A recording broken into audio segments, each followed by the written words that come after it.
Hello and good evening, all. Welcome to the tea house. This is your humble proprietor, Belial. This is going to be one of my discussion videos, where I talk about my unsolicited opinions that nobody asked, or perspectives, I'd say. So if that's something you're not interested in, it's okay to scroll off. It's not for everybody, and, to always take care of yourself. Um, you know, I touched on this in a previous video when I talked about Gen Z being a generation of extremes, but I began thinking more about my early days and my first, wading into um, politics or the myriad of different ideas that exist, not just on the fringes, but in the mainstream of political discourse, but also spiritual discourse, and the amount of knowledge that was essentially thrown at us at an early age.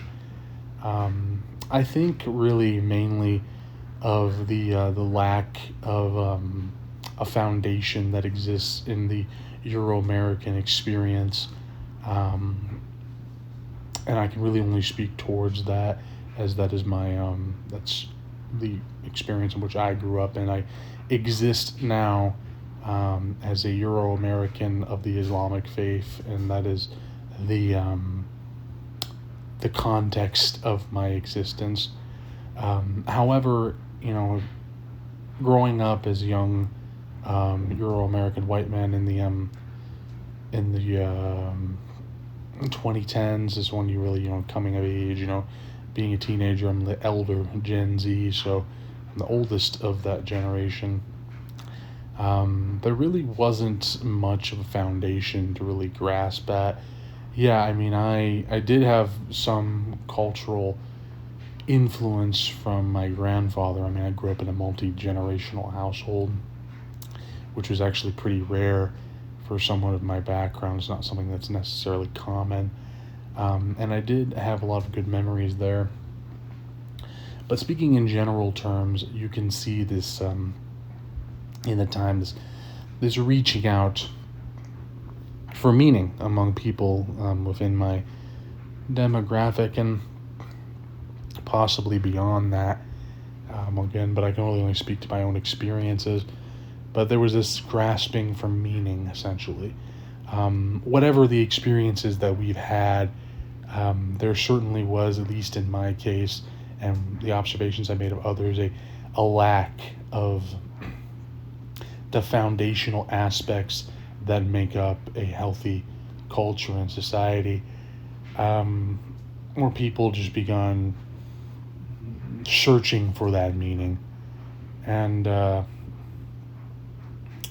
I think that a lot of people grasped at ideas leaning towards identitarianism, really looking for that this is me, this is who I am, not understanding the complex nature that is identity in and of itself. Essentially, looking for the very easy things to latch on to. And you can see that in the various stereotypical people that exist in the online space, even to this day. Like the Save Europe kids, the tankies. I don't believe it's as extreme as it once was during the 2010s, but um, definitely that was the beginning of the chronically online individuals, I think. And I don't think that the pandemic really helped it in and of itself. Speaking of the specific instance of the the right wing persuasion, or quote unquote right wing persuasion of people who become interested in Euro identity politics, essentially, which, forgetting the fact that the majority of the people who prescribe to that idea are not people who live on the European continent at all. That's definitely something that I find to be strange. It's people who are not Europeans deciding, what is best for at a continent they don't live on. Although you can make the argument, towards like, someone is still a European because they are genetically of that people. But that also brings the conversation of what is a European, because people have this idea, but like, where exactly does it end? When you say European, do you mean, are you Celtic? Are you Greco-Roman? What exactly are you? Because Europe is not one people. And to an extent, Europe really only exists as a rejection of the Saracen and a rejection of the. It's almost funny that Europe exists as a concept, really, because of the fall of the Roman Empire. But also, what I mean by that is that the Romans didn't see themselves as a European empire. They were a Mediterranean power. That's what they always saw themselves as. The Northerners wear pants and they're barbaric.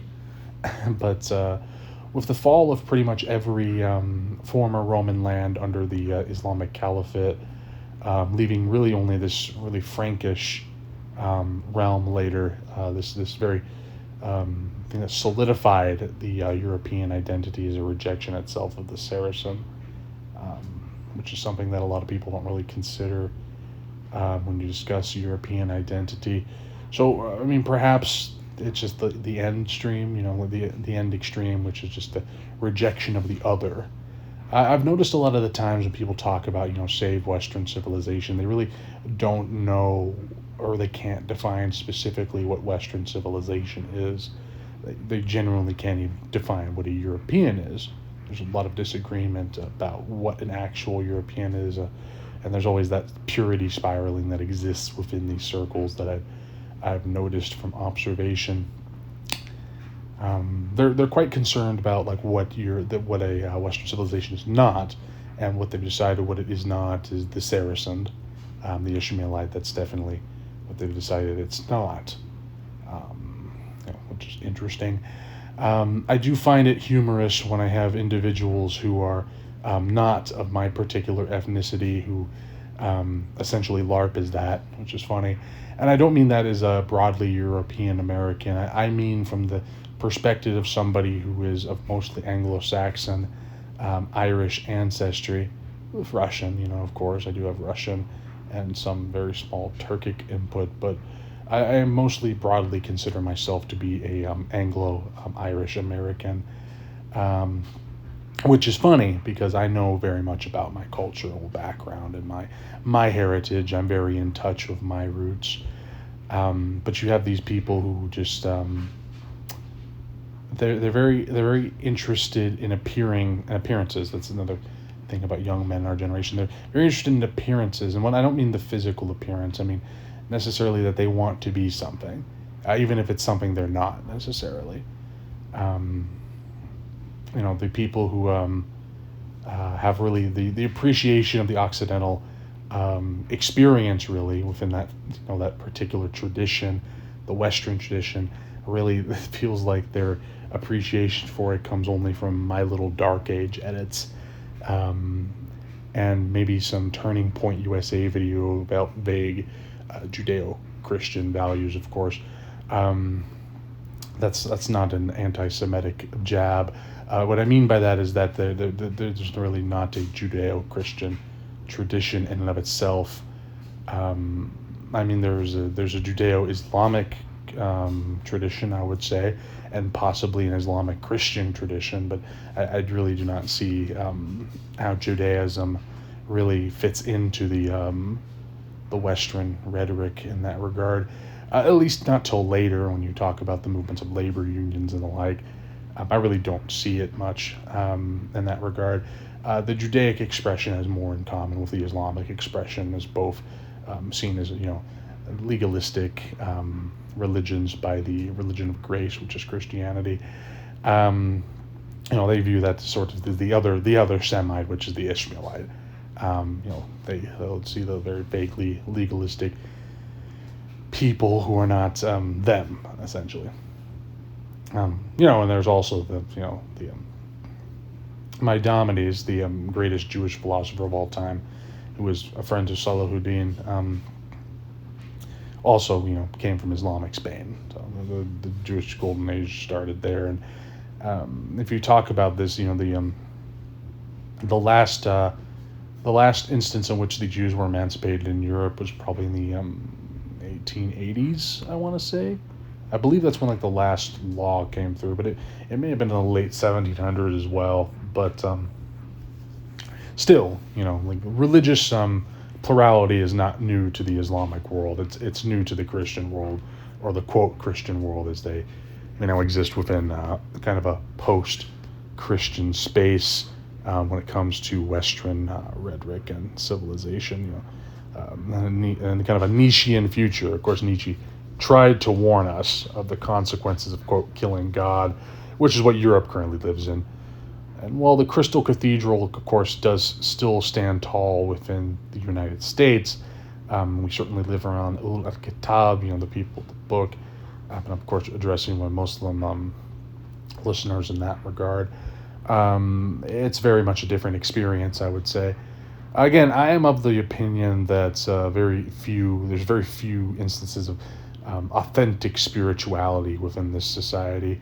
Everything appears to be just a hollow rendition of what it's supposed to be, is what I would say in that regard. And that really what it gets down to with the the state in which Gen Z finds itself in. It's that hollow performative version of what has been wholesome in the past, almost as if something in the tradition of Morgoth, cannot be you cannot create, so you must corrupt, which is the instance in that regard. I'm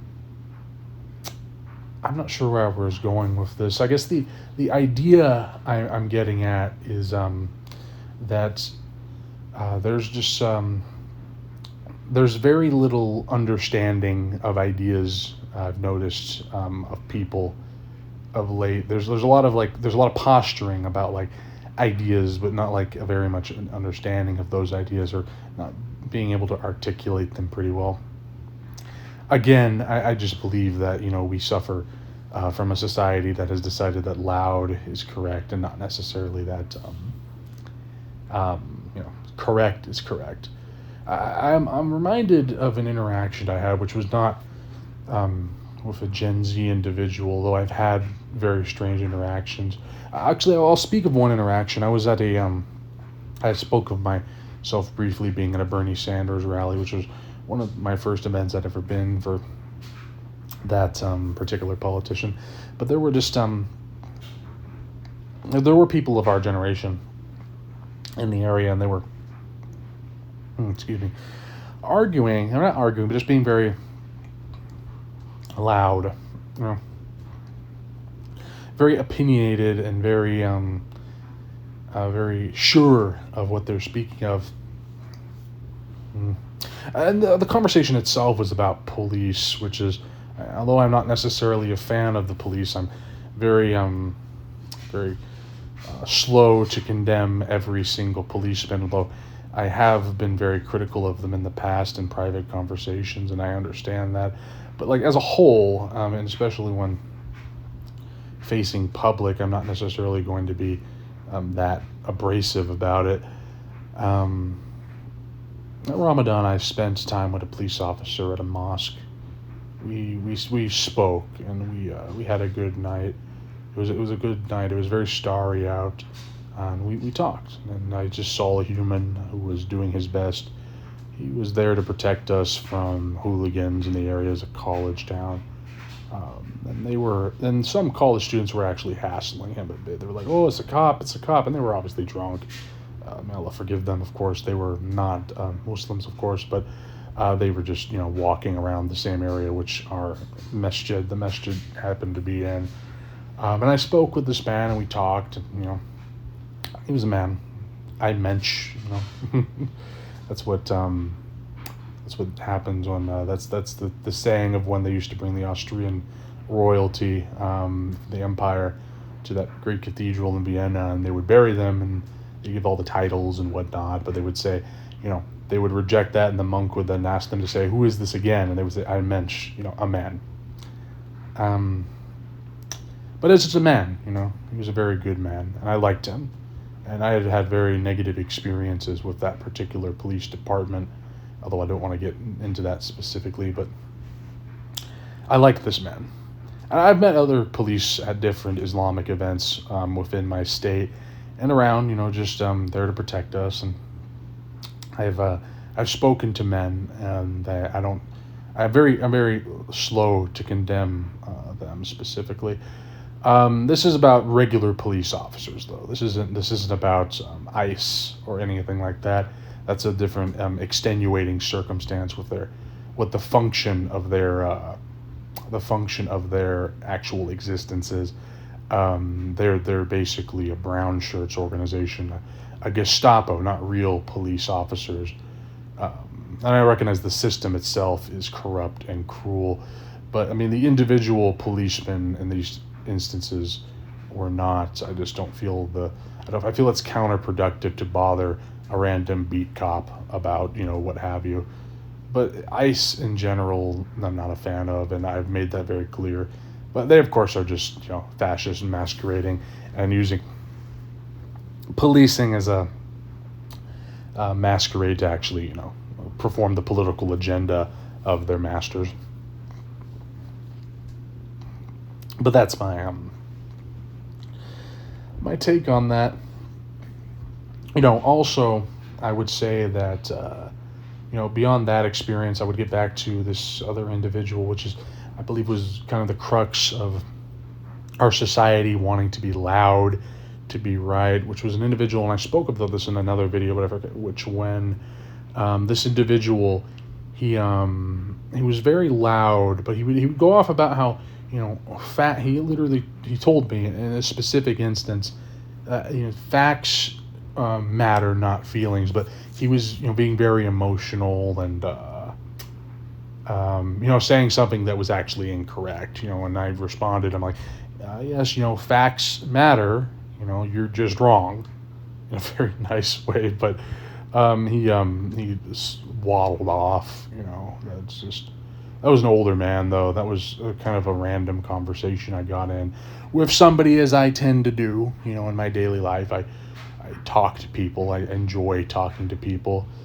I think that probably stems from the pandemic. You don't talk to people for so long, and then some people, decided that they were going to revert to acting like children after the pandemic and become feral and not know how to interact with society. And some other people, decided that, hey, maybe I should interact with my fellow man. Of course, I went through my whole road to Damascus moment, of course, in my in the pandemic years, um, which I'm grateful for, of course. Sometimes I do think I wasted a bit too much time having not so much fun, but all things good in time. But yeah, I think that I just wanted to make another video, which is a discussion video. I'm trying to be more consistent in uploading, and I figured this may be like a random rambling, but I guess the point of the crux of what I'm talking about is that people are very performative these days, but I guess it's not really a performance. It's more like a search for meaning. Like everybody wants to be seen as that guy, and I think it might have something to do with the internet. It might have something to do with the pandemic, but society definitely feels different than it did before. Like people are just more angry, and they feel like if they're louder, it means they're certainly correct. They're boisterous. That's the thing to do. But of course, with examples like we have in leadership within this country and the society today.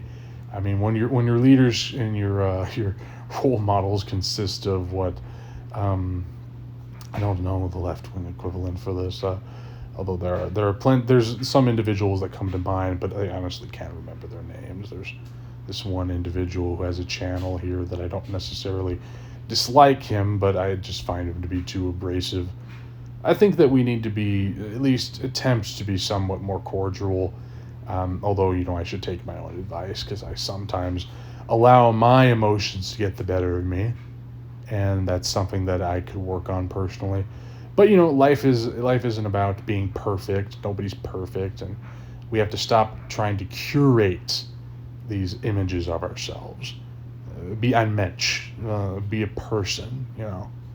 Stop trying to be perfect, Instagram, what have you. Live as a human being. In this age of beasts, the bravest thing you can do is try to be a man, and that's at least my opinion on it. Be unashamedly human. Anyways, that's just some random ramblings, and I appreciate you all sitting with me with my tea for the evening. This is Belial's Tea House. Thanks for staying in the tea house tonight, guys. Have a good evening.